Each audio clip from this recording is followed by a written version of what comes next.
أنا عارف.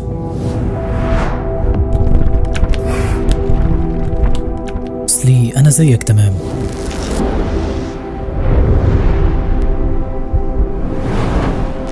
دايما في عركة في دماغي،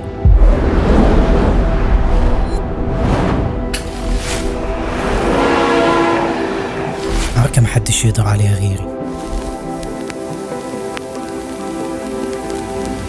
أسئلة ما بتقفش. تفتكر هوصل؟ أنا ماشي صح؟ طب أنا رايح على فين؟ يمكن ده مش مكاني. هل أنا حياتي بتتغير فعلا؟ لما بصيت ورايا على السنتين عدوا من حياتي اكتشفت إن كل حاجة تقريبا مختلفة. فاكر مقولة قريتها قبل كده، مش فاكر مين قالها، بس معناها كان بسيط وقاسي.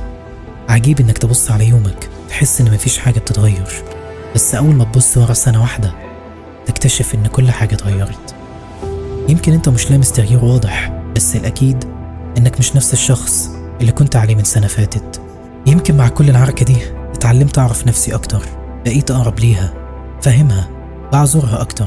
ما بقيتش أتكسف من عيوبي، بصلح اللي أقدر عليه، واللي مش قادر عليه بسيبه يتحسن لوحده.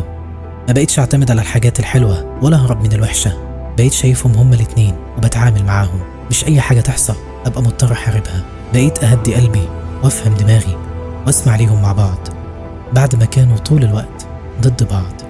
الحياة تفضل تبهرك كل يوم 1000 مرة، مش عشان حلوة لأ، عشان كل يوم هتحسسك إن مستحيل ده يكون مكانك.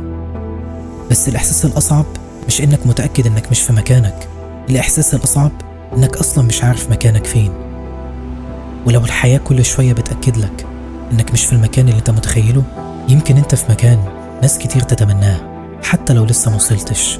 كل اللي مطلوب منك إنك تحاول وتكمل. هتقولي رايح على فين؟ أقولك مش عارف.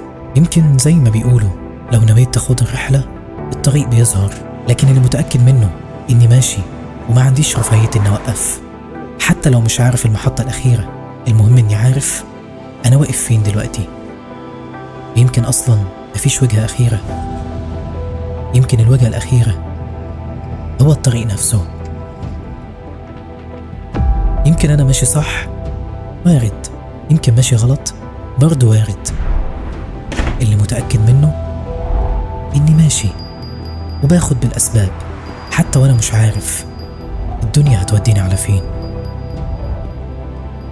وأنا وإنت عارفين إن السعي لا يعني حتمية الوصول، ولكن ده عمره ما كان سبب إنك ما تفكرش تمشي الطريق.